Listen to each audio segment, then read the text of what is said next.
نحمد و نصلی علی رسول الکریم اعوذ باللہ من الشیطان الرجیم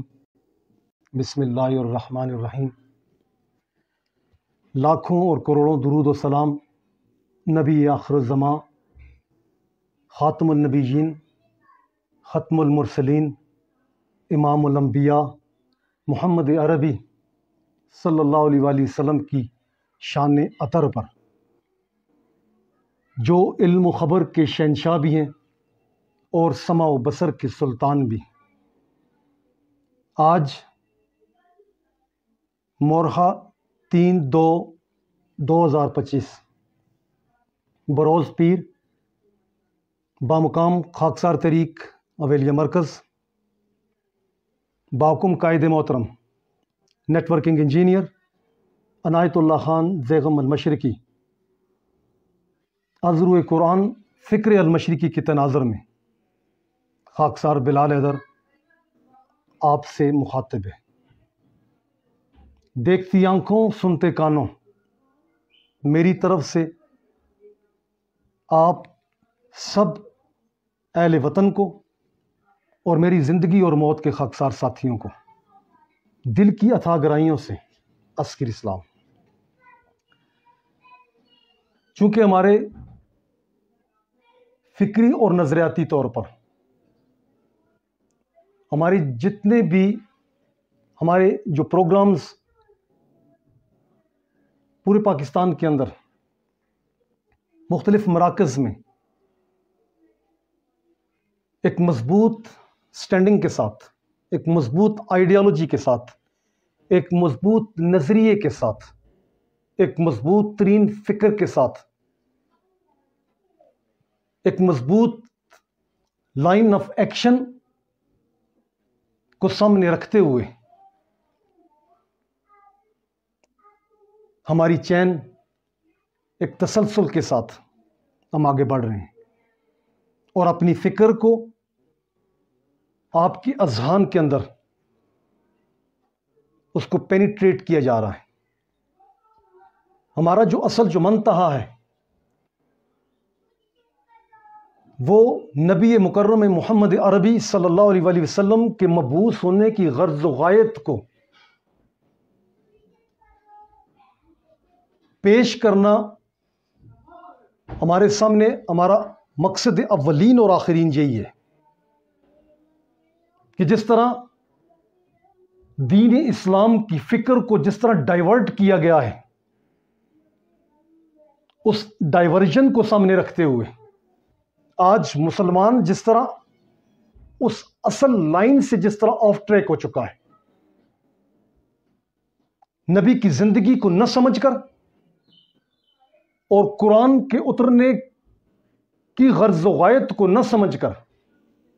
جس طرح آج مسلمان جس طرح اپنے قرون اولیٰ کے اس سبق کو جس طرح وہ بھول چکا ہے، جس کی بنیاد پر آج ثمرات فی الارض سے وہ حاری ہے۔ اور ہمارا مقصد اولین اور آخرین یہی ہے کہ ہم آپ تک نبی علیہ الصلوۃ والسلام کی وہ زندگی، وہ سیرت طیبہ اور قرآن کے عالم آرا قوانین کو، قرآن کے عالم آرا اس کے پروگرام کو آپ پر علم نشر کر دینا ہمارا فرض اولین ہے۔ اسی تسلسل کے ساتھ ہم چل رہے ہیں، اور آپ سے استقامت کے لیے دعا گو ہے کہ اللہ ہمیں اس رستے پر، اس صراط مستقیم پر چلنے میں ہمارا حامی و مددگار ہو، آمین یا رب العالمین۔ کیونکہ تکملہ اور تذکرہ حضرت علامہ عنایت اللہ خان المشرقی کی وہ تصانیف ہیں جس کے اندر انہوں نے قانون ارض و سما کو اور نبی علیہ الصلوۃ والسلام کی جد و جہد کو بڑے احسن طریقے کے ساتھ اس کو قلم بند کیا ہے۔ اور میں تکملہ کے اندر سیرت رسول صلی اللہ علیہ وآلہ وسلم کو لے کر چل رہا ہوں۔ نبی مکرم محمد عربی صلی اللہ علیہ وآلہ وسلم کی وہ 40 سال کی زندگی نبوت ملنے سے پہلے اگر اس پر ایک طائرانہ نظر دوڑائی جائے تو بہت سے پہلو آپ پر منکشف ہوں گے۔ نبی علیہ الصلوۃ والسلام کا بچپن اور اس انتہائی بچپن میں میرے نبی علیہ الصلوۃ والسلام کے سر سے والدین کا سایہ اٹھ جانا وہ کسی بڑی آزمائش سے کم نہ تھا۔ وہ جس کے والدین نہ ہو تو آپ ان سے پوچھ سکتے ہیں کہ سر پر اگر والدین کا سایہ نہ ہو تو اس کمی کو، اس خلا کو کوئی پر نہیں کر سکتا۔ میرے نبی محمد عربی صلی اللہ علیہ وآلہ وسلم والدین کا سایہ اٹھ جانے کے بعد ان کی پرورش کا ذمہ ان کے دادا نے لیا، لیکن والدین ہوا کرتے ہیں۔ ان کے دادا عبد المطلب نے بھی ان کی پرورش میں کوئی کمی کوتاہی نہیں برتی، لیکن زندگی نے ان کا ساتھ بھی نہ دیا، اور وہ بھی اپنے خالق کی حقیقی سے جا ملے۔ پھر میرے نبی کی کفالت کا ذمہ ان کے چچا ابو طالب کے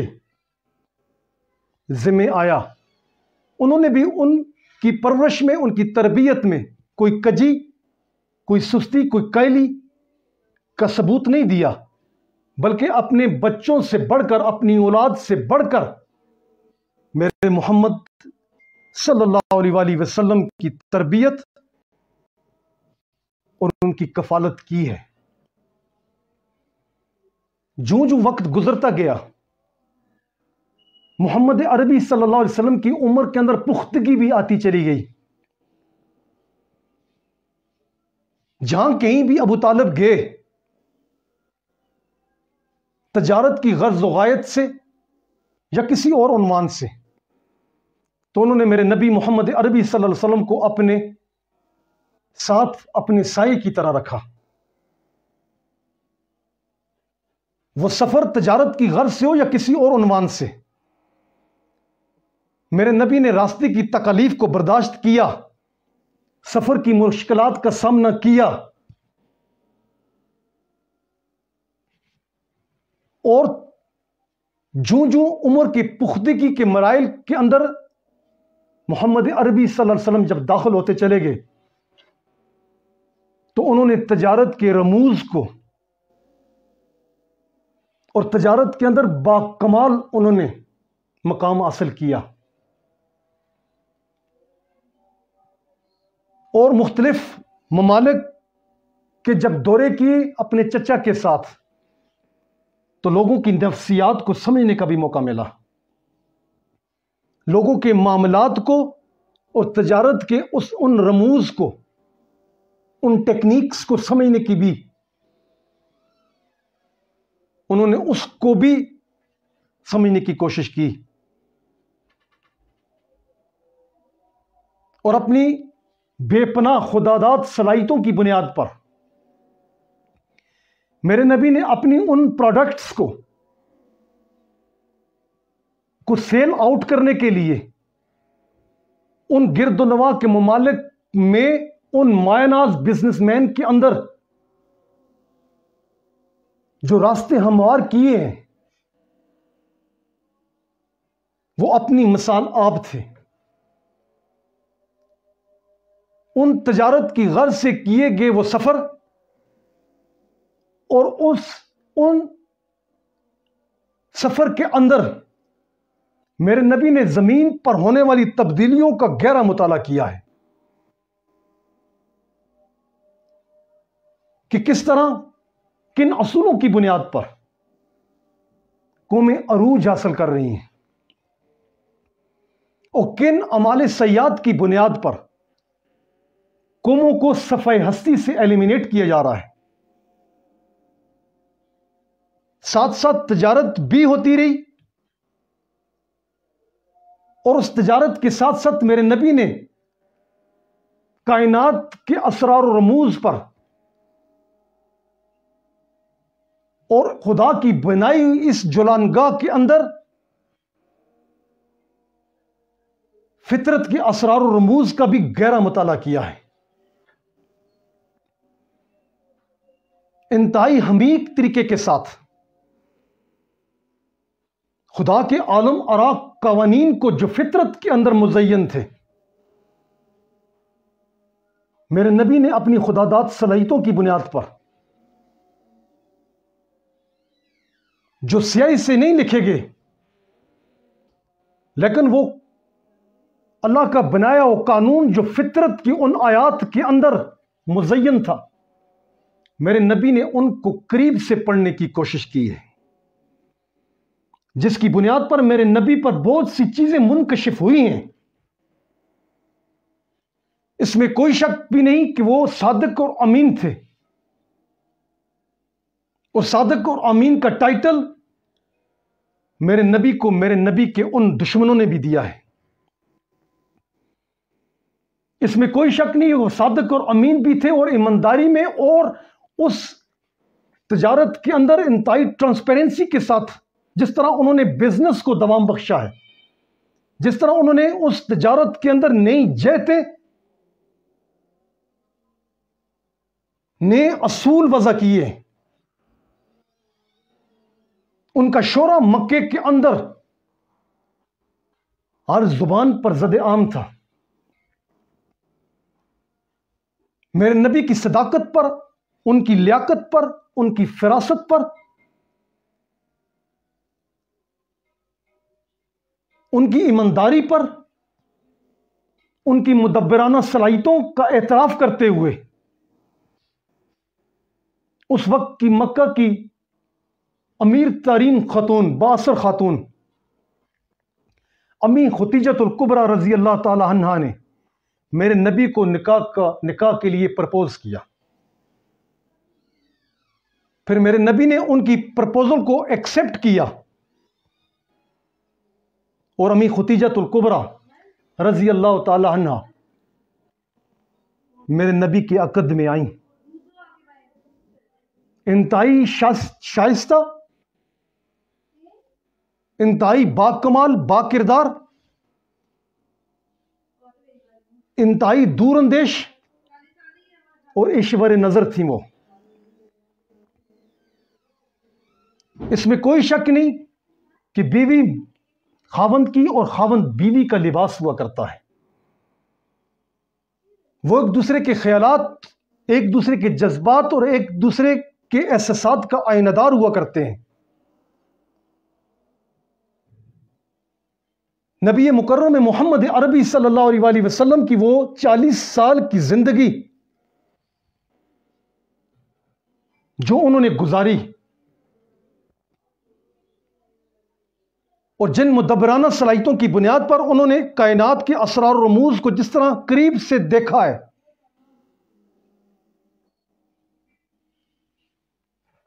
اور انتہائی دقیق قسم کے پہلو کائنات کے اندر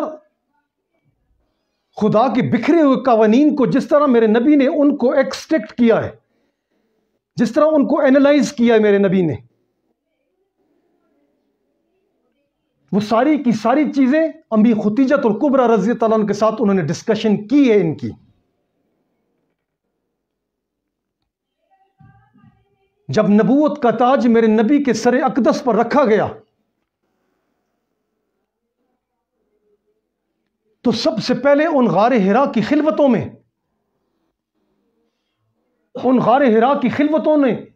میں میرے نبی نے جس طرح کائنات کے اسرار و رموز کو، جس طرح اپنی ذات پر اس کو منکشف کیا ہے، وہاں پر جا کر میرے نبی نے کوئی تسبیحوں کی جھنکار پیدا نہیں کی، نہ ہی میرے نبی نے اللہ اللہ کا کوئی رٹا لگایا وہاں جا کر، نہ ہی تسبیحوں کی مالا جپی ہے میرے نبی نے. تو سب سے پہلا جو شیئرنگ میرے نبی نے کی ہے. جب نبوت کا تاج میرے نبی کے سر اقدس پر رکھا گیا تو سب سے پہلے میرے نبی نے امی ختیجۃ الکبریٰ رضی اللہ تعالیٰ عنہ کے ساتھ آ کر اس بات کو ڈسکس کیا کہ خدا کا معتبر فرشتہ جبرائیل امین خدا کا پیغام لے کر آیا میرے پاس.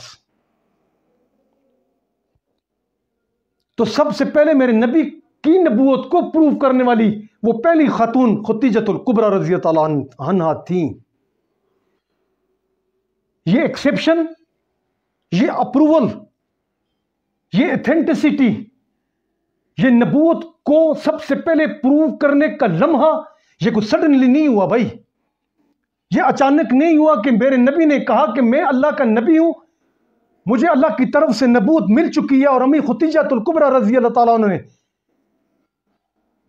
اس کو ایکسپٹ کر لیا. ہاں بھائی تم اللہ کے نبی ہو. بلکہ نبی کی اس نبوت کے پیچھے نبی کا 40 سال کا کردار، وہ 40 سال کی زندگی، وہ 28 سال کی وہ ٹرانسپیرنٹ تجارت،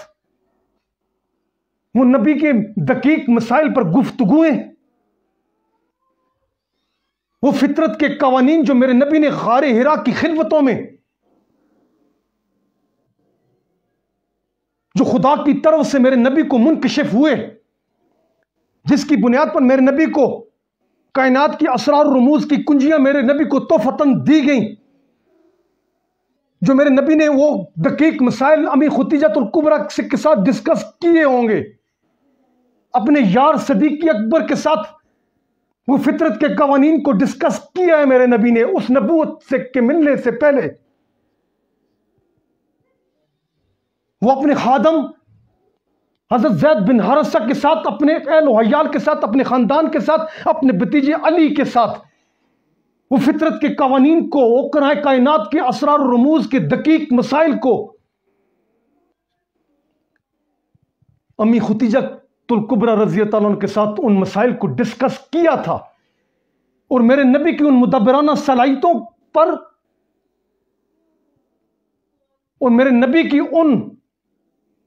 خداداد صلاحیتوں کا اعتراف وہ کرتے رہے ہوں گے، جس کی بنیاد پر جب پھر نبی نے کہا کہ میں اللہ کا پیغام مجھے غار حرا کی خلوتوں میں جبرائیل امین کی صورت میں مجھے ملا ہے، تو پھر نبی کی اس زندگی کو دیکھ کر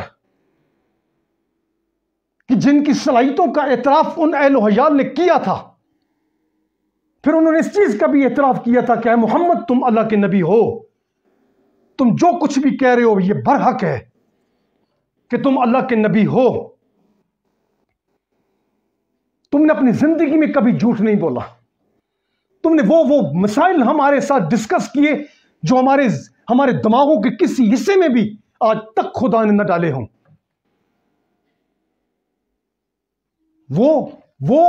وہ فطرت کے قوانین جو تو نے ہمیں نبوت ملنے کے پہلے بھی تم نے ہم سے ڈسکس کیے تھے، ہمارے اس دماغ کے کسی خانے میں بھی نہیں ہے.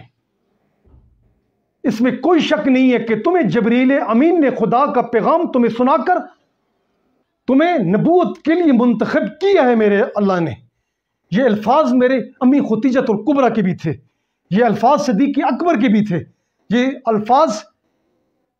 حضرت علی کرم اللہ وجہہ کے بھی تھے، یہ ان کے خادم زید بن حارثہ کے بھی تھے کہ اے محمد تم اللہ کے نبی ہو. وہ غار حرا کی خلوتوں میں جو پیغام برحق میرے نبی کو دیا گیا، وہ پہلا خطاب جو اللہ نے جبرائیل امین کی وساطت سے میرے نبی سے کیا، وہ خطاب کیا تھا؟ اس خطاب کے اندر اللہ نے انسان کو اس کی اوقات بتا کر اس کے بیہائنڈ اللہ نے انسان کو اس کا اصل مقام اس پر منکشف کرنا تھا. وہ پہلا خطاب بھی اتنا کمپریہنسو، اتنا ویژنری خطاب تھا کہ اس کا اگر گہرا مطالعہ کیا جائے تو انسان کے رونگٹے کھڑے ہو جاتے ہیں کہ وہ پہلا خطاب اتنا پاورفل خطاب تھا نبی کی طرف، خدا کی طرف سے، کہ اس خطاب میں میرے نبی کو اللہ مقام انسان کی طرف متوجہ کر رہا ہے۔ اس خطاب کے اندر میرے نبی کو اللہ کہہ رہا ہے، انسان کو جو طعنہ دیا گیا تھا خدا کی طرف سے، جو کانفرنٹ اللہ نے ایک انسان کو کیا ہے، ایک طعنہ جو انسان کو دیا گیا ہے، اس پہلے خطاب کے اندر، لیکن ہم نہ نبی کو سمجھ سکے، نہ قرآن کے عالم آرا قوانین کو سمجھ سکے، نہ قرآن کی گہرائیوں میں جا سکے، نہ قرآن کو عالم آرا کتاب ثابت کرنے میں ہمارا کوئی رول ہے۔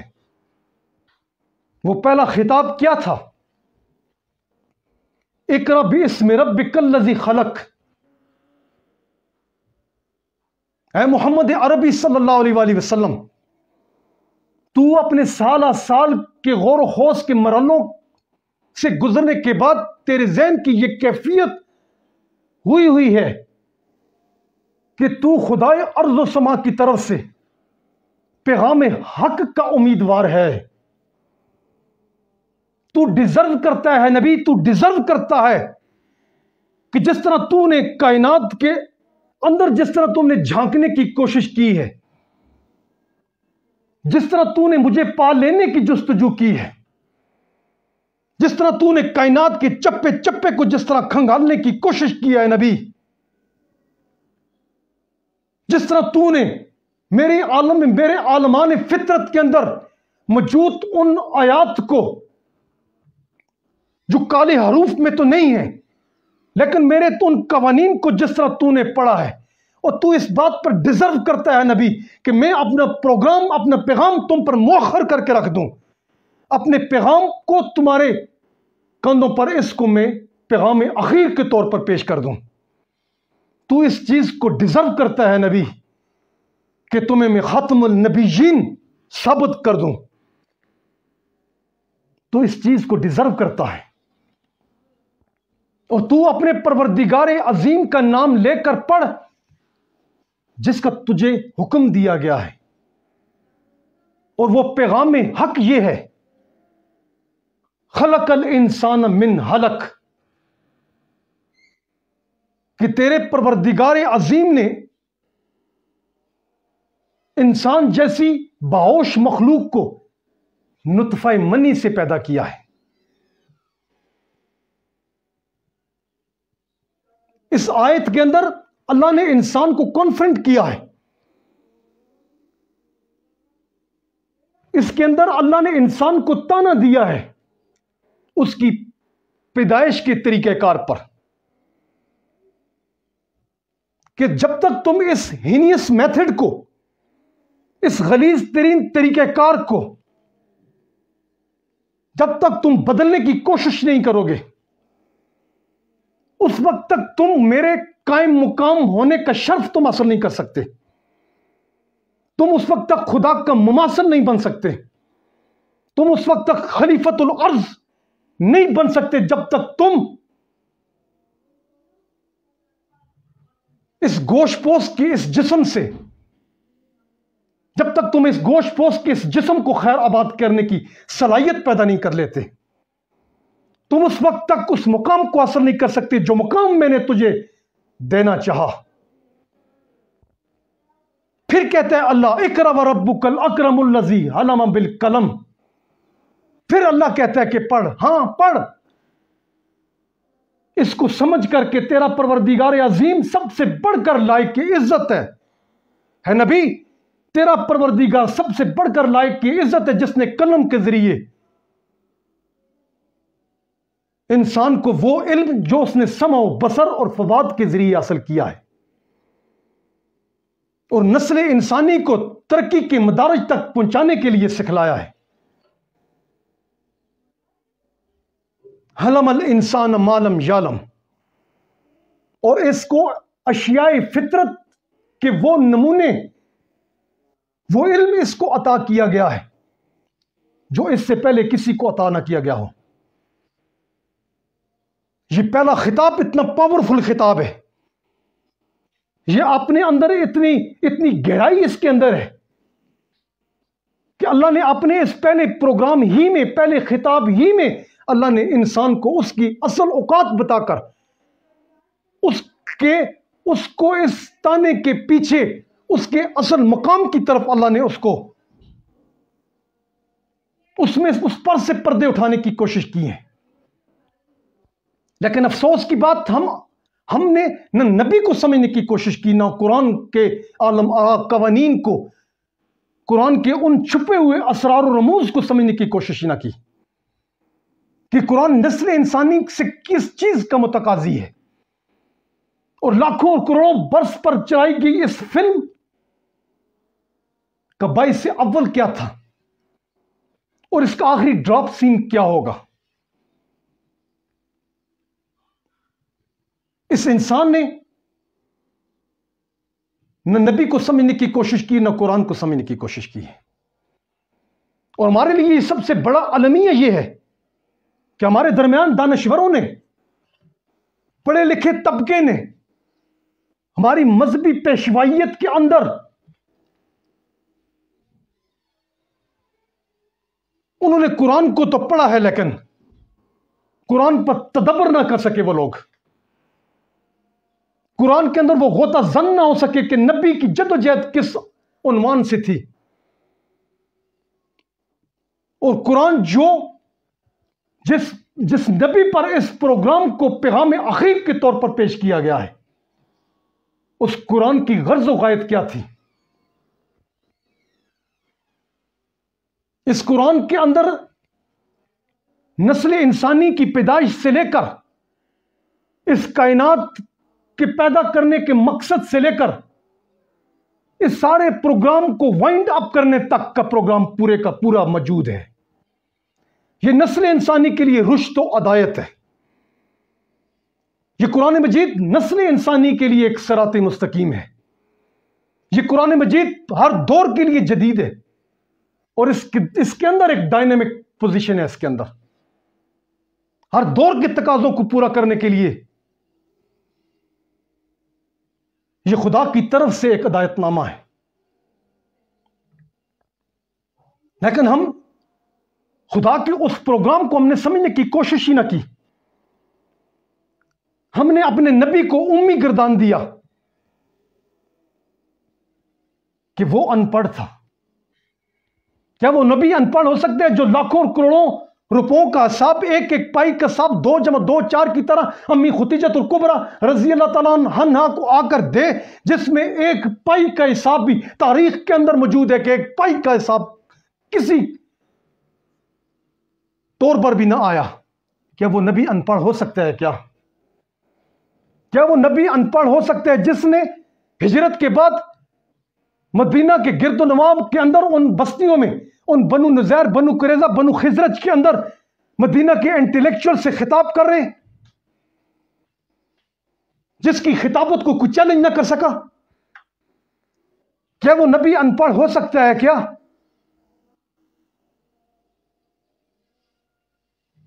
ان مدینہ کے انٹلیکچوئل سے میرے نبی نے تحریراً ان کے ساتھ جو معاہدات کیے ہیں وہ آج بھی ہمارے درمیان موجود ہیں؟ کیا وہ نبی ان پڑھ ہو سکتا ہے؟ کیا کہ جس نبی نے اس مدینہ کے ان سرداروں کے ساتھ جو معاہدات کیے ہیں کہ اگر اہل مکہ نے تم پر حملہ آور ہوئے تو ہم آپ کا ساتھ دیں گے، اگر اہل مکہ ہم پر حملہ آور ہوتے ہیں تو تم کو بیچ میں بولنے کی ضرورت نہیں ہے۔ اتنا ویژنری، اتنا کمپریہنسو، اتنا عالم آرا حقیقتوں کو سمجھنے والا نبی ان پڑھ ہو سکتا ہے؟ کیا وہ نبی جس نے اپنے کمانڈر کو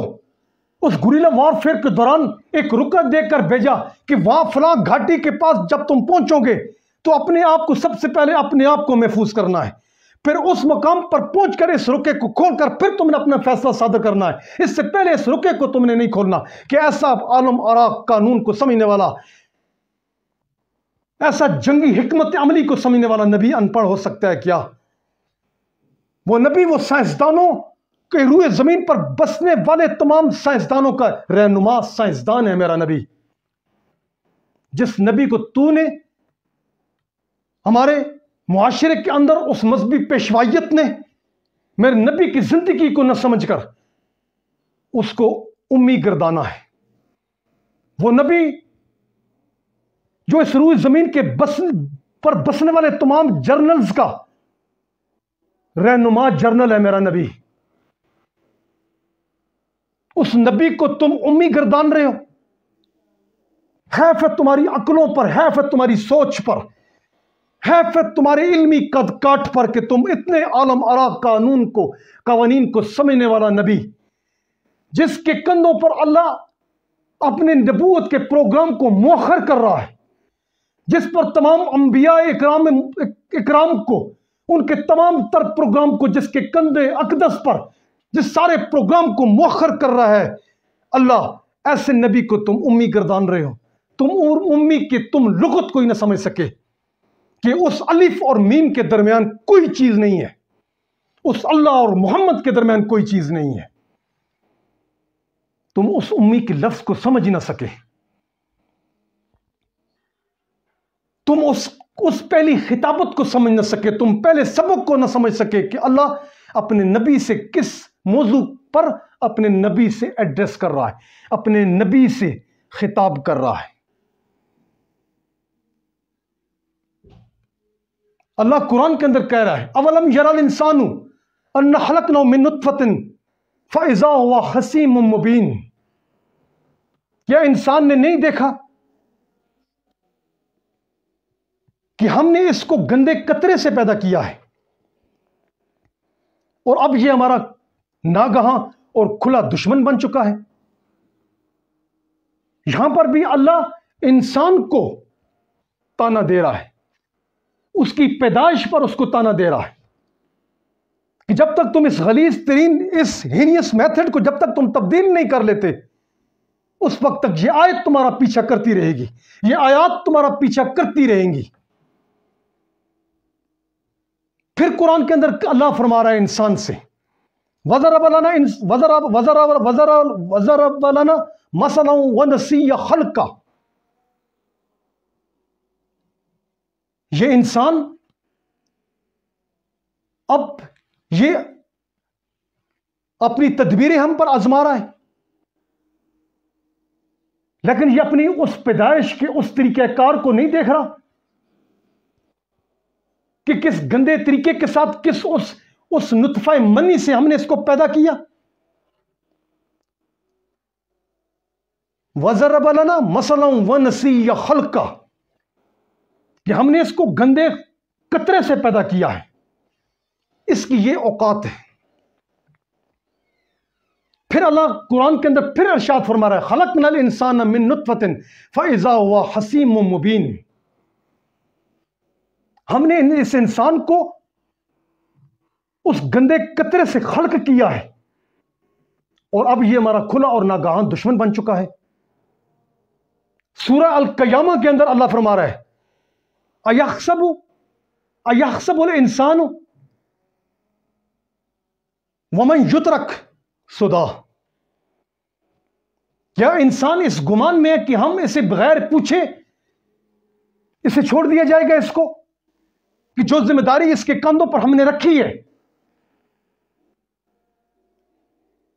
جو عظیم منصب کے لیے میں نے اسے منتخب کیا ہے، خلیفۃ الارض بننے کے لیے، زمین پر اپنا نائب بننے کے لیے. خدا کہہ رہا ہے کہ میں نے اسے اپنا مماثل بننے کے لیے منتخب کیا ہے، اسے اپنا اس روئے زمین کے تختے پر اپنا نائب بننے کے لیے اس کو منتخب کیا ہے. اب اس نیابت کو، اس منصب کو اگر اس کی طرف اس نے چلنے کی کوشش ہی نہ کی، اس کو ثابت کرنے کے لیے اس نے اپنی جدوجہد کا آغاز نہ کیا، تو پھر میں اس کو بغیر پوچھے تو کسی صورت میں بھی اس کو کلیریفائی نہیں کروں گا، اس کو کلیئر کسی صورت میں بھی میں نہیں کروں گا. اللہ پھر سورہ قیامہ کے اندر کہہ رہا ہے الم یکو نطفۃ من منی یمنی. وہ ایک گندا قطرہ ہی تو تھا.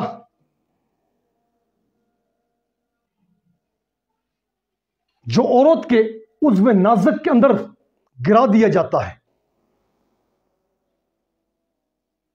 ہر آیت کے اندر، قرآن کے اندر تمہیں وہی یہ آیات ہے انسان، یہ آیات تمہارا پیچھا کرتی رہیں گی جب تک کہ تم نے اللہ کی منشا کو پورا کرنے کی کوشش نہ کی. جب تک تو نے اپنے اس گوشت پوش کی اس جسم کو، جس کی ضرورت خوراک بھی ہے، پانی بھی ہے، ہوا بھی ہے، جس کی ضرورت شہوت بھی ہے، جب تک تم اس کیفیت سے نکلنے کے لیے، جب تک تم ان رنگوں سے نکلنے کے لیے جدوجہد نہ کرو گے، تم اس وقت تک خلیفۃ الارض بننے کے مستحق نہیں بن سکتے. تم نے ان مشینوں کے چنگل سے، جس طرح تم ان مشینوں کے چنگل میں جس طرح تم بری طرح پھنس چکے ہو، جس طرح تم نقطہ دائرہ اور خط مستقیم کے چکر میں پڑ کر جس طرح تم نے مشینیں تو ایجاد کر لی ہیں جو تمہیں چند ہزار نہیں تو چند لاکھ کلومیٹر کا فاصلہ تو تم نے طے کر لیا ہے، اپنی پوری اکانومی کو، اپنی پوری معیشت کو اس کے اندر جھونک کر، جو تم نے تھوڑی بہت خلاقی تو کی ہے ہائیڈرونامک جہازوں کے ذریعے اور سپر سونک جہازوں کے ذریعے، تم نے جو خلاقی تو کی ہے جس کے تم دعوے دار بنے بیٹھے ہو، ابھی تو تم سپیڈ آف لائٹ کو بھی مسخر نہ کر سکے. ابھی تو تم پہلے نظام شمسی کو بھی عبور کرنے کی صلاحیت تو اب بھی تم میں نہیں ہے. اس کے لیے بھی جس انداز کے ساتھ تم ترقی کر رہے ہو، لاکھوں سال گزرنے کے بعد بھی تم اس پہلے نظام شمسی کو بھی مسخر کرنے کی صلاحیت تم میں ابھی تک باقی ہے. ابھی تو بہت سے نظام شمسی اس کے بعد بھی ہیں، وہ گلیکسیز ہیں، وہ کلسٹر ہیں، وہ سپر کلسٹر ہیں، وہ کہکشائیں ہیں، وہ بلیک ہولز ہیں، وہ پھر ایک آسمان پہ دوسرا پہ تیسرا پہ چوتھا پانچواں چھٹا ساتواں، اس ساتویں آسمان کے بعد وہ سدرۃ المنتہا اور پھر خانہ خدا. یہ لاکھوں اور اربوں نوری سال پر محیط یہ فاصلہ، تمہارے جہاز تو اس جسم کے ساتھ کسی صورت میں بھی یہ فاصلہ طے نہیں ہو سکتا. یہ اربوں نوری سال کا فاصلہ ان مشینوں کے ساتھ اور اس مادی جسم کے ساتھ تو کسی صورت میں بھی یہ فاصلہ طے نہیں ہو سکتا. آج جس طرح جینیٹک انجینئرنگ جس طرح انسان کے جسم پر جس طرح ہو رہی ہے، جس طرح آج ٹیسٹ ٹیوب کے ذریعے جس طرح اپنی من پسند کے رنگ و روپ کی جس طرح سلیکشن ہو رہی ہے کہ مجھے اس رنگ کا بچہ چاہیے، یہ جینیٹک انجینئرنگ تم کر رہے ہو. جس طرح ایک باپ پر جس طرح اس کے بیٹے کی شکل و شبات جس طرح چلی جاتی ہے، جس طرح اس کی عادات اپنے باپ پر جس طرح جاتی ہیں، جس طرح شکل و صورت اپنے باپ پر جس طرح وہ اپنے باپ کا جس طرح مماثل ہوتا ہے،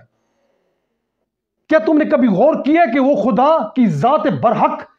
کہ جس نے اپنی روح تمہارے جسم کے اندر جس طرح وہ اس نے ڈالی ہے، جس طرح وہ پینیٹریٹ کی گئی ہے ایک راستے کے ذریعے، کیا تم اپنے خدا کی صفات کے مماثل نہیں ہو سکتے؟ کیا جس طرح وہ سمیع اور بصیر ہے، جس طرح وہ علم والا ہے، کیا تم اس طرح سمیع اور بصیر نہیں ہو سکتے؟ کیا تم اس طرح دیکھنے والے، اس طرح سننے والے، اس طرح اہل علم نہیں ہو سکتے؟ یہ تو خدا کی سنت ہے کہ جس طرح اس نے اپنی روح تمہارے اندر ڈال کر اپنا مماثل بنانے کے لیے یہ سارا پروگرام کھڑا کیا گیا ہے. خدا تو قرآن کے اندر کہہ رہا ہے وَهَدَيْنَاهُ السَّبِيلَ إِمَّا شَاكِرًا وَإِمَّا كَفُورًا، کہ میں نے انسان کو ہدایت کے ساتھ سمیع و بصیر بنا کر پیدا کیا ہے. اب یہ اس کی مرضی ہے، اس کی منشا ہے کہ یہ ان اوزار کی، اس سمع و بصر اور فواد کا صحیح طور پر استعمال کرتے ہوئے میرا شکر گزار بننا چاہتا ہے. شکر گزار بننے کا مقصد یہ تھا کہ وہ مجھے تلاش کرنا چاہتا ہے یا نہیں. اگر نہیں کرے گا تو پھر میں جہنم سے اس انسان کو اس وعدہ خلافی کی بنیاد پر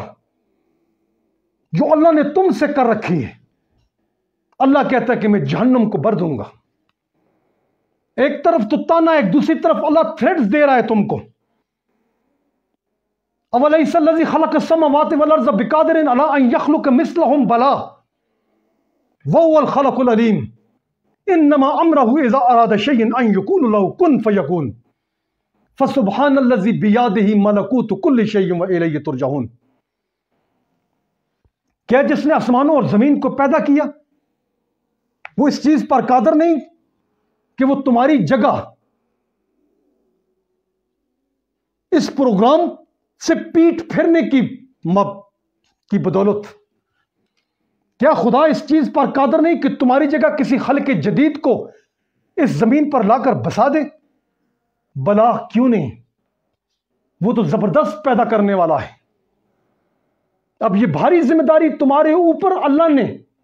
ڈال دی ہے کہ جب تک تم اس پیدائش کی اس طریقہ کار کو جب تک نہ بدلو گے، خدا کا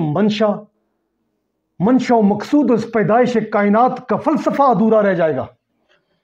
اور کائنات کا فلسفہ، اس کی پیدائش کا مقصد ابھی تک ادھورا ہے۔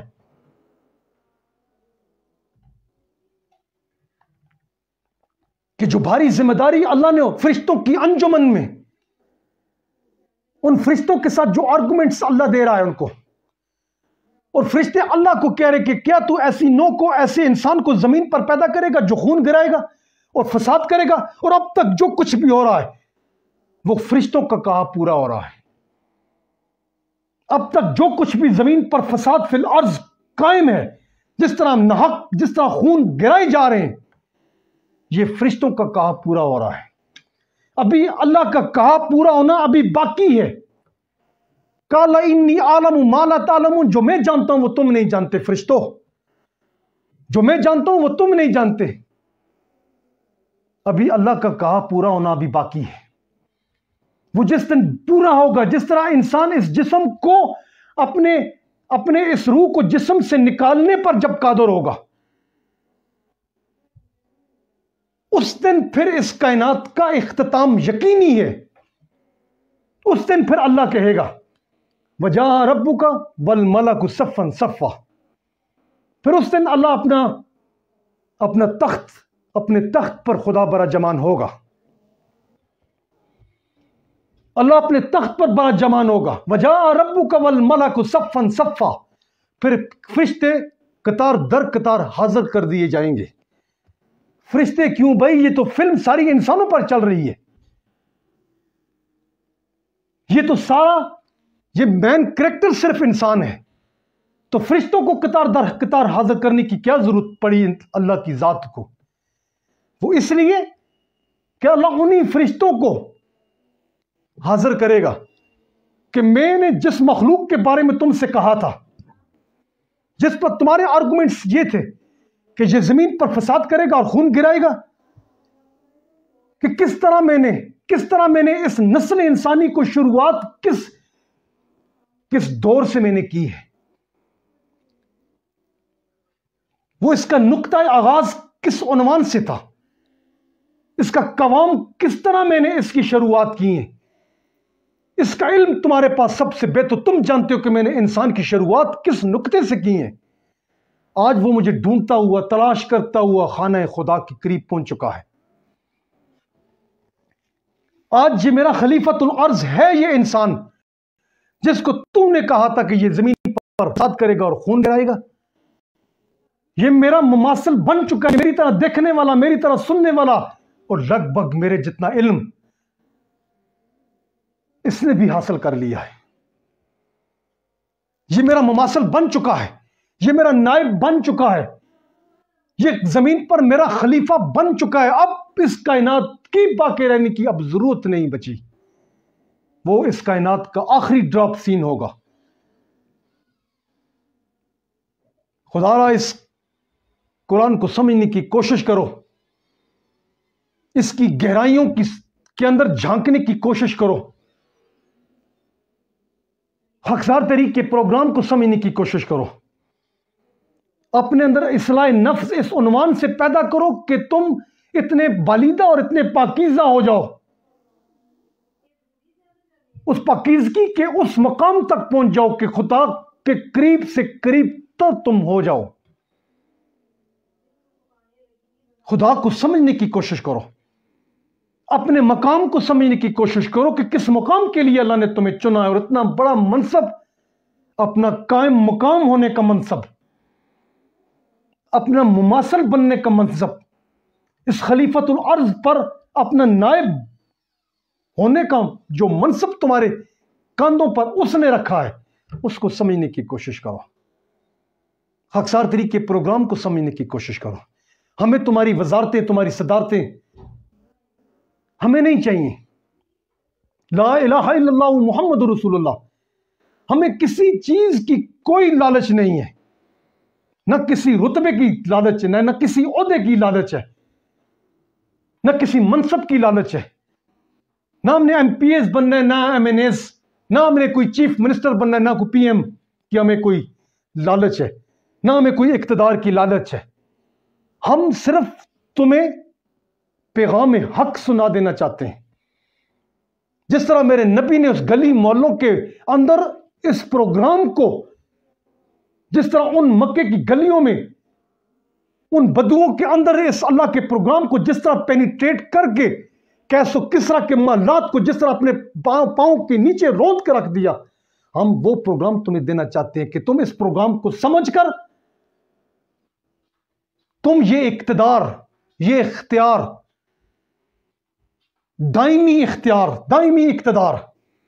خدا کے خوف کا کھٹکا دل میں بساتے ہوئے تم ان ایوانوں میں اندر بیٹھے ہوئے ان چوروں، ان اچکوں، ان بدماشوں، ان رسا گیروں، ان خدا کے قانون کے نافرمانوں سے خدا کی بصیرت استعمال کرتے ہوئے، اپنے سمع و بصر کی بنیاد پر خدا کے دیے گئے پروگرام کو سامنے رکھتے ہوئے اس خاکسار طریقے، اس پروگرام کو سمجھ کر تم حاصل کر سکتے ہو. اور اسی حاصلات کے اندر تمہارے نسلوں کی بقا ہے، اسی میں تمہارا شاندار مستقبل اسی کے اندر پنہاں ہے. ورنہ یاد رکھو، اگر خدا کے پروگرام کو صحیح طور پر سمجھنے کی کوشش نہ کی تو پھر غلامی تمہارا مقدر ہوگی. وما علینا الا